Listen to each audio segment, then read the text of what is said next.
আসসালামু আলাইকুম প্রিয় দর্শক, অন্য মঞ্চের আলাপচারিতায় আপনাদের সকলকে আমন্ত্রণ জানাচ্ছি। ডিসেম্বরের 4 তারিখে যেদিন রুশ প্রেসিডেন্ট ভ্লাদিমির পুতিন তার দুদিনের ভারত সফরে নয়াদিল্লিতে এসে পৌঁছলেন, সেই একই দিনে আমেরিকার প্রেসিডেন্ট ডোনাল্ড ট্রাম্প প্রকাশ করলেন তার নতুন ন্যাশনাল সিকিউরিটি স্ট্র্যাটেজি বা আমেরিকার নতুন জাতীয় সুরক্ষা রণকৌশল। অর্থাৎ আগামী দিনে আমেরিকার রাষ্ট্রীয় রণকৌশল কি হবে সেই বিষয়টি। খুব কাকতালীয় মনে হচ্ছে কি ব্যাপারটা, নাকি এর পেছনে রাশিয়া ও আমেরিকা দুই দেশের বিশেষ যে যুদ্ধ কৌশল তার প্রতিফলন একই দিনের এই দুটি ঘটনা? মনে রাখবেন, পুতিনের প্রথমে আসার কথা ছিল ডিসেম্বরের 5 ও 6 তারিখে, মানে একদিন পর। শেষ মুহূর্তে সেটা একদিন এগিয়ে আনা হয়েছে। এটা যদি না হতো তাহলে একদিন আগেই প্রকাশ হয়ে যেত ট্রাম্পের সিকিউরিটি স্ট্র্যাটেজি, এবং এর একটা প্রভাব পড়তে পারত রাশিয়ার সঙ্গে করা ভারতের চুক্তিগুলোর ওপর। রুশ ভারত এই দু দেশের যে চুক্তিগুলো হয়েছে তার উপর একটা প্রভাব ফেলতে পারত, সেটা হতে পারল না। আপনি প্রশ্ন করতেই পারেন, এমন কি চুক্তি হয়েছে ভারত আর রাশিয়ার মধ্যে যা আমেরিকার শিরোপীড়ার কারণ হতে পারে? এর উত্তর একটা নয়, অনেক চুক্তি যেমন স্বাক্ষরিত হয়েছে দুই দেশের মধ্যে। মনে রাখবেন, প্রায় 200 জনের প্রতিনিধি মণ্ডল, যার মধ্যে 9 থেকে 10 জন ছিলেন রাশিয়ার মন্ত্রী পর্যায়ে, তাদের প্রতিরক্ষা মন্ত্রী, স্বরাষ্ট্রমন্ত্রী, উপপ্রধানমন্ত্রী ইত্যাদি সবাই। তেমনি এই দুই দেশের অফিসার পর্যায়ে আলোচনা হয়েছে বহু বিষয়ে, সহমতি হয়েছে বহু বিষয়ে চুক্তির বাইরে। এখানে স্বল্প পরিসরে সব চুক্তির কথা বলা যায় না, তাই আর সেটা বলার উদ্দেশ্য নয়। তাই এখানে বলবো একটি মাত্র বিষয় নিয়ে, সেটি হলো বিষয় বাংলাদেশ। প্রথমে বলতে হয়, বাংলাদেশ নিয়ে আমেরিকা কি চায় তার হাল হকিকত নিয়ে দুই কথা। গত বছরের জুলাই অভ্যুত্থান যে আমেরিকার ব্লু প্রিন্ট অনুসরণ করে হয়েছিল, সে ব্যাপারে দুনিয়ার কোথাও, এমনকি খোদ আমেরিকাতেও দ্বিমত নেই। সম্ভবত কি ট্রাম্প সাহেবও দ্বিমত পোষণ করেন না, কারণ তিনি নির্বাচনী প্রচারে তার কথা বলেছিলেন যে বাইডেন যদি ক্ষমতায় না থাকতেন, যদি তিনি থাকতেন, তাহলে এমন হতো না বাংলাদেশের অবস্থা। এটা নির্বাচনী প্রচারে গিয়ে ট্রাম্প সাহেব বলেছিলেন। তখন ছিল ডেমোক্র্যাট রাষ্ট্রপতি বাইডেনের জমানা, এখন রিপাবলিকান ট্রাম্পের জমানা। কদিন আগে ট্রাম্পের গোয়েন্দা মহাপরিচালক তুলসি গ্যাবার্ড বলেছেন, দেশে দেশে সরকার বদলের খেলা আর খেলবে না আমেরিকা। শেখ হাসিনার পতনের মূলে ছিল বাইডেন প্রশাসনের ওই সরকার বদলের খেলা। এখন বাইডেনের জায়গায় এসেছেন ট্রাম্প। সরকার বদলের খেলা অন্তত দৃশ্যত পৃথিবীর কোথাও এই মুহূর্তে করতে দেখা যাচ্ছে না আমেরিকাকে। কিন্তু বদলের খেলার পরিণামে আসা সরকারকে বিদায় দিয়ে সত্যিকারের গণতন্ত্র নিয়ে আসার জন্য কি আদৌ কাজ করছে আমেরিকার ট্রাম্প প্রশাসন? ভুল করলে শুধরে নিতে হয়, পাপ করলে তার শাস্তি পেতে হয়, কারণ পাপ বাপকেও ছাড়ে না। সেটা কি জানেন আমেরিকার রাষ্ট্রপতি ট্রাম্প? এই প্রসঙ্গে উঠে আসছে বাংলাদেশের নাম। ট্রাম্প সাহেবের নতুন যে সিকিউরিটি স্ট্র্যাটেজি, সেখানে বাংলাদেশের উল্লেখ কি আছে? ভারতের উল্লেখ কি আছে? রাশিয়া, চীন, পাকিস্তান নিয়েই বা কি বলা হয়েছে সেখানে? দেখুন, দেশ আলাদা আলাদা হলেও একের সঙ্গে অন্যের বাঁধন যে থাকে না তা তো নয়। সবার সঙ্গেই সবার বাঁধন কম বেশি আছে, বিশেষত আজকের দুনিয়ায়। আর এর মধ্যে ভারতকে নিয়ে রাশিয়া আর আমেরিকার টানাটানি তো একেবারে ত্রিভুজ প্রেমের পর্যায়ে চলে গেছে। আবার এই ত্রিভুজ প্রেমের টানাপোড়েনের মধ্যে এসে গেছে বাংলাদেশ। সেটা কেমন ও কিভাবে আছে এই আলোচনায় সেটাই দেখব এখন। অত্যন্ত গুরুত্বপূর্ণ বিষয় হলো যে আমেরিকার ন্যাশনাল সিকিউরিটি স্ট্র্যাটেজিতে বাংলাদেশের নাম একবারের জন্য উল্লেখ করা হয়নি। বাংলাদেশ বিষয়ে আমেরিকার নীতি কি হবে একেবারেই নেই সেই কথাগুলো, যদিও চীন, ভারত, এমনকি পাকিস্তান নিয়ে স্পষ্ট উল্লেখ আছে। এটা একেবারেই স্ট্র্যাটেজিক। হাতের তাস খুলে দেখাতে চায়নি আমেরিকা, বুকের কাছে গুছিয়ে রেখে দিয়েছে। স্পষ্টত কেন এটা? ভারতের দিক থেকে আসা প্রতিক্রিয়ার হাত থেকে বাঁচতে। তবে সামরিক সহযোগিতার স্তরে যুক্তরাষ্ট্র এবং বাংলাদেশ 2025 সালে কিছু কাজ করেছে, যেমন 3টি যৌথ সামরিক অনুশীলন চালু করেছে, টাইগার লাইটনিং, টাইগার শার্ক এবং নতুন RQ-21 ব্ল্যাক জ্যাক অনিয়ন্ত্রিত বায়োবিয় সিস্টেম সেই প্রোগ্রাম।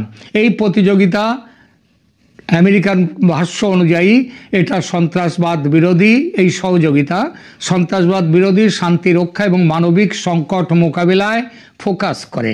তবে বাংলাদেশে যেটা এখন সবথেকে বড় যে প্রবলেম, সমস্যা, বাংলাদেশকে ঠিক পথে নিয়ে আসতে যেটা সবথেকে দরকার, সেই মুক্ত, স্বচ্ছ এবং অন্তর্ভুক্তিমূলক নির্বাচনে আমেরিকার অবস্থান কি, এই প্রশ্নের উত্তর রীতিমতো জটিল এবং বিরোধপূর্ণ। অর্থাৎ আজ এক কথা, কাল এক কথা।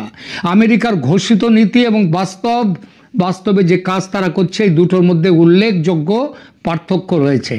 বিশেষত নির্বাচনে আওয়ামী লীগের অংশগ্রহণ সম্পর্কে আমেরিকার অবস্থান অত্যন্ত অস্পষ্ট এবং আজ এক কথা, কাল আর এক কথা, পরিবর্তনশীল।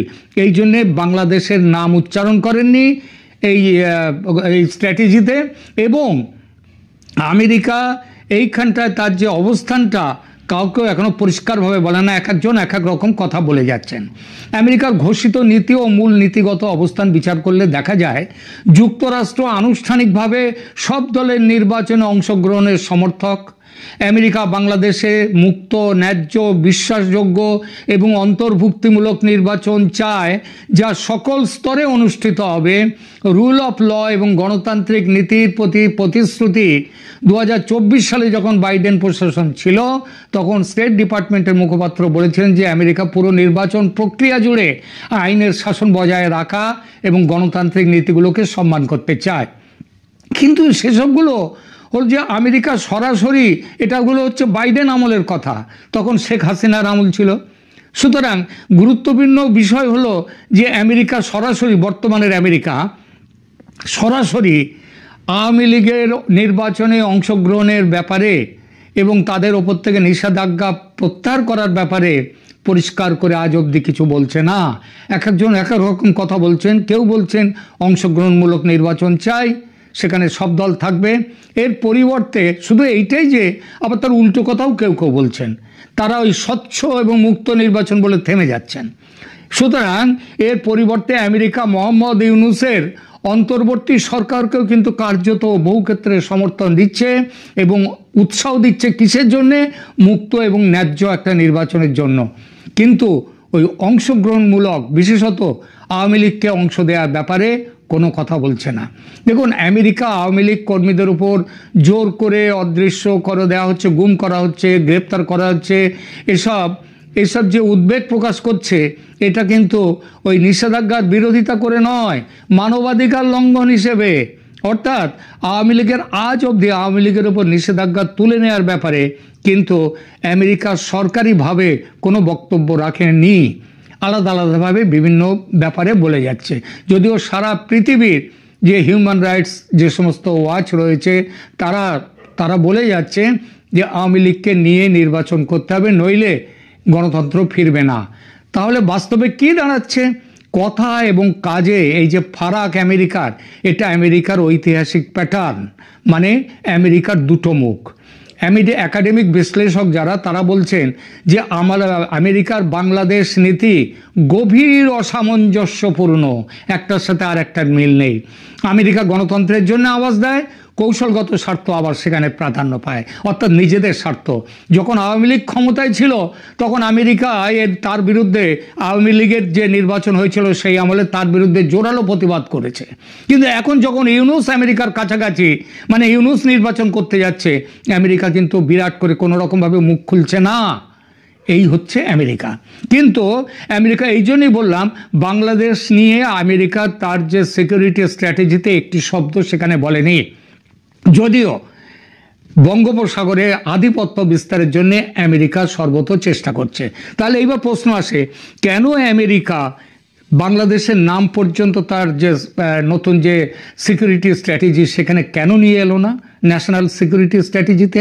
তার কারণ হচ্ছে এই ভারত ওখানে পরিষ্কার করে বললে ভারত রেগে যাবে, রেগে গিয়ে ভারত বেরিয়ে যেতে পারে। এমনি তো ভারত অনেকটাই চলে গিয়েছে রাশিয়ার ব্লকের কাছে, রাশিয়ার কাছে। এখন যদি এই সমস্ত ব্যাপার নিয়ে যদি পরিষ্কার করে কিছু বলা হয় তাহলে ভারত আরও রেগে যেতে পারে। এবং সেই জন্যে আমেরিকা করেছে কি, এর থেকে বাবা ভালো ব্যাপারটাকে চেপে চুপে রেখে দাও, সেই চেপে চুপে রেখে দিয়েছে আমেরিকা। কিন্তু তাদের আসল চেহারাটা সেটা তো ভারত চিনে গেছে, ভারত চিনতে পেরেছে সেইটা আমেরিকার আসল চেহারাটা। ভারত জানে ইন্দো প্যাসিফিক অঞ্চলে চীনের প্রভাব খর্ব করতে গেলে ভারতকে পাশে পেতেই হবে আমেরিকার। তার জন্য সিকিউরিটি স্ট্র্যাটেজিতে ভারতের উল্লেখ বেশ কয়েকবার আছে। সেখানে বলা আছে যে ভারত এই অঞ্চলে, উপমহাদেশের এই অঞ্চলে ভারত দেবে নেতৃত্ব, এত সব কথা বলা আছে। কিন্তু বাংলাদেশের নির্বাচন নিয়ে, ইউনূসের ভবিষ্যৎ নিয়ে এখনো পর্যন্ত নির্দিষ্ট কোনো উল্লেখ নেই। তাহলে কি আমেরিকা কি চাইছে? আমেরিকা চাইছে ইউনূসকে রেখে নির্বাচন করতে, এবং ভারত কোনোভাবেই ইউনূসকে রেখে নির্বাচন করবে না। আমেরিকা চাইছে আওয়ামী লীগের উপরে নিষেধাজ্ঞাও যাতে না ওঠে, আমেরিকা সেইটাই চাইছে ভেতরে ভেতরে। আবার মুখে আবার আলাদা কথাও বলছে, যে সেখানে বলে দিচ্ছে, কখনো কখনো বলছে যে আমেরিকা বলছে যে ট্রাম্প বলছেন যে বাংলাদেশের ভার আমি প্রধানমন্ত্রী মোদির ওপর ছেড়ে দিয়েছি। আবার ঠিক সময় তিনি মাঝে মাঝে আবার পাঠাও, তিনি আবার দড়ি টানছেন। এই টানাটানির খেলা ভারত কিন্তু সহ্য করবে না।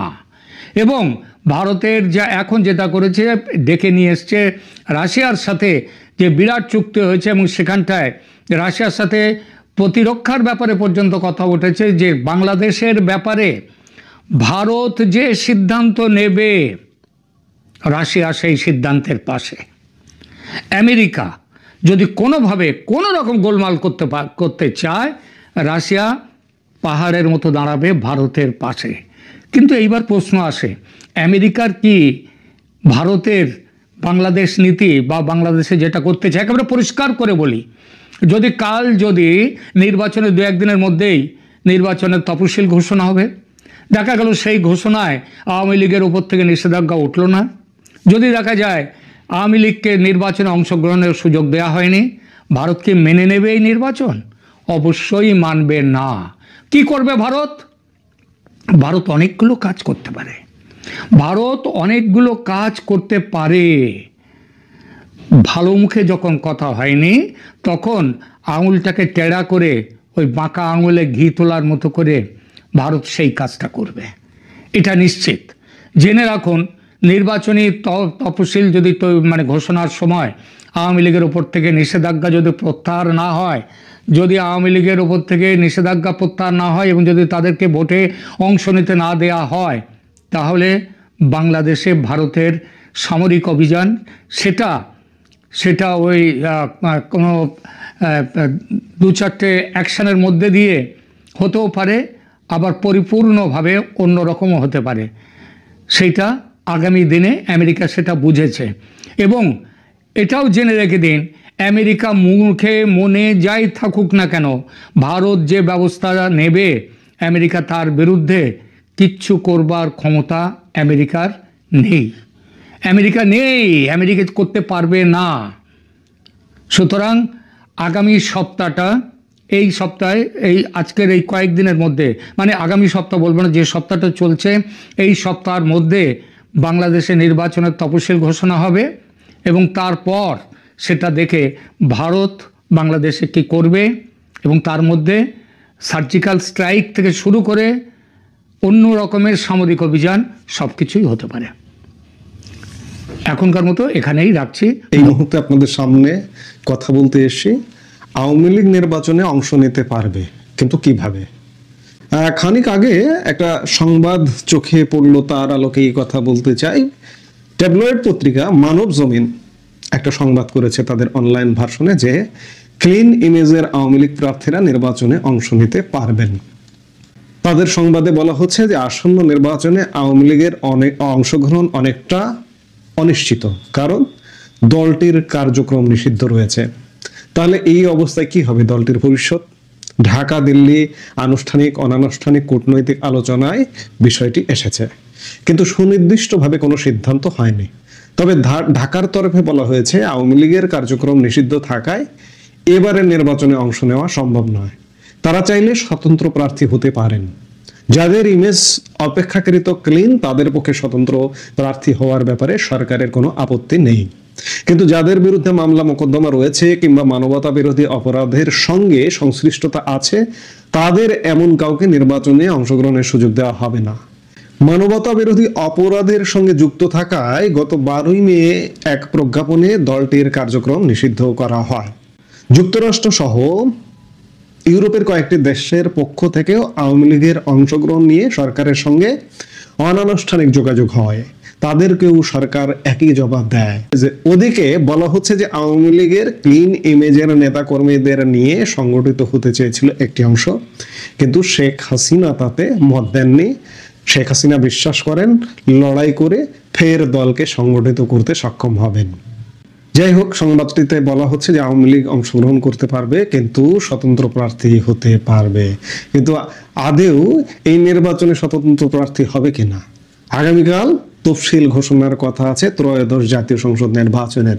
আমি বরাবরই বলেছি, এখনো বলছি যে এই যে আগামীকাল যে তফসিল ঘোষণা হবে, এই তফসিলে বাংলাদেশে ত্রয়োদশ জাতীয় সংসদ নির্বাচন হবে না। ছোটবেলায় আমরা একটা খেলা খেলতাম দুই বন্ধু মিলিয়ে, যে আমি যা দেখি তুমি কি তা দেখো। আজকে বড়বেলায় এসে যখন উপসম্পাদকীয় কলাম লিখি পত্রিকায় বা লিখতাম, কিংবা আপনাদের সামনে যখন কথা বলতে আসছি, তখন আবারও বলতে হয়, কলাম যখন লিখতাম অনেক ভবিষ্যৎবাণী করতাম, ভবিষ্যৎবাণীগুলো মিলে যেত। আজকেও ভবিষ্যৎবাণী করছি যে আপনাদের সাথেই বলছি যে আমি যা দেখি আপনারা কি তা দেখেন? উত্তর হবে বা হয়তো আপনারা অনেকে দেখছেন বা মনে করছেন, আবার অনেক দূরদর্শী মানুষও আছেন যারা মনে করছেন যে এই নির্বাচনটা হবে না, এই নির্বাচনের আড়ালে অনেক কিছু আছে। আমি মনে করছি যে এই যে কালো অন্ধকার দেখা যাচ্ছে, নিকোষ কালো অন্ধকার, এই অন্ধকারের পেছনেও আমি আলো দেখতে পাচ্ছি। পেছনে আলো ছড়ানোর কাজ চলছে। গতকালকে বলেছি, আজকেও বলছি, এই যে আওয়ামী লীগের নির্বাচনে অংশগ্রহণ নিয়ে সরকারের আপত্তি নেই। আওয়ামী লীগের লোকজন স্বতন্ত্র প্রার্থী হিসেবে নির্বাচন করবে, আপত্তি নেই। আওয়ামী লীগের লোকজনই এই প্রক্রিয়ায় নির্বাচন করবে না। যদি নির্বাচন করতে যায় তাহলে ইউনূস সরকার এবং ইউনূস সরকারের এই নির্বাচনটাকে স্বীকৃতি দেওয়া হবে, কিন্তু সেটা হবে না। শেখ হাসিনা যে সিদ্ধান্তে উপনীত যে তিনি লড়াই করে তার স্বমহিমায় তার দলকে নির্বাচন করাবেন, সেটাই ঘটবে। লড়াইটা চলছে, কূটনৈতিক লড়াইটা চলছে এখন, যদিও বা এখানে মাঠের লড়াইটা সেভাবে দেখা যাচ্ছে না, কিন্তু কূটনৈতিকভাবে ব্যাপক লড়াই চলছে। যে কোনো মুহূর্তে সিনারিও পাল্টে যাবে। আওয়ামী লীগ নির্বাচনে অংশ নেবে, অবশ্যই মাস্ট অংশ নেবে। ত্রয়োদশ জাতীয় সংসদ নির্বাচনী অংশ নেবে। পৃথিবীর ইতিহাসে কোনো নজির আছে যে সদ্য ক্ষমতা হারিয়েছে বা ষড়যন্ত্র করে ক্ষমতার পতন ঘটানো হয়েছে? সেই দলটা, অন্ততপক্ষে দলটা কি দোষ করেছে? দলটা নির্বাচনে অংশগ্রহণ করতে পারবে না, এটা কি আছে কোথাও?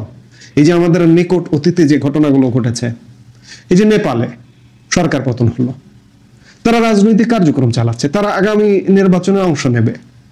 শ্রীলঙ্কায় সরকার পতন হয়েছিল, শ্রীলঙ্কায় রাজাপাকসের দল কি নির্বাচনে অংশগ্রহণ থেকে বিরত ছিল? ছিল না। বাংলাদেশে কেন, কোন যুক্তিতে আপনি আওয়ামী লীগকেই নির্বাচনে অংশগ্রহণ থেকে বিরত রাখবেন? কোন আওয়ামী লীগকে? এটা কি হেতাপাতা আওয়ামী লীগ? যে আওয়ামী লীগের নেতৃত্বের কারণে আজকে বাংলাদেশ, 55 বছরের বাংলাদেশ, তিল তিল করে গড়ে ওঠা বাংলাদেশ। দোষে গুণে যেমন মানুষ, তেমনি মানুষই তো সংগঠন চালায়। আজকে এমন ভাবে আওয়ামী লীগকে দোষারোপ করা হচ্ছে যেন আওয়ামী লীগ মনে হয় একটা যুদ্ধাপরাধী দল।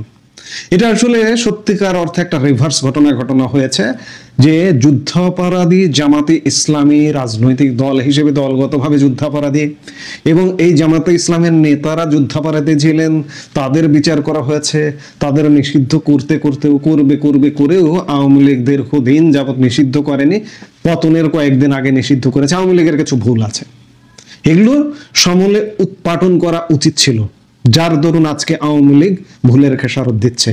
আজকে যতই মনে হোক না কেন যে অন্য কিছু, ভিন্ন কিছু, অন্ধকারের পেছনে আলোর খেলা চলছে, যে কোনো মুহূর্তে অন্ধকারটা ফুঁসে বেরিয়ে আসবে আওয়ামী লীগ। এবং আওয়ামী লীগ সত্যিকার অর্থে দলগতভাবে নির্বাচন করবে, তাতে এতটুকু সন্দেহ নেই সেটি হয়তো একটু দেরি হবে, ফেব্রুয়ারিতে হবে না, সেটি হতে পারে ফেব্রুয়ারি থেকে আরো 3 মাস পরে কিংবা আরো 6 মাস পরে। এই যে সদ্য 2.5 মাস পরে যে নির্বাচনের পরিকল্পনা নিয়ে সরকার এগুচ্ছে এবং বলছে যে আওয়ামী লীগ অংশগ্রহণ করতে পারবে কিন্তু দলগতভাবে করতে পারবে না, কোন অধিকারে দলগতভাবে একটি দলকে আপনি বাদ দিয়েছেন, নিষিদ্ধ করেছেন গত মে মাসে? অবৈধ অর্ডার। কাজেই দাবায় রাখা যাবে না। মোদ্দা কথা, সব কথার শেষ কথা, আওয়ামী লীগ নির্বাচনে অংশগ্রহণ করবে আমি দেখতে পাচ্ছি।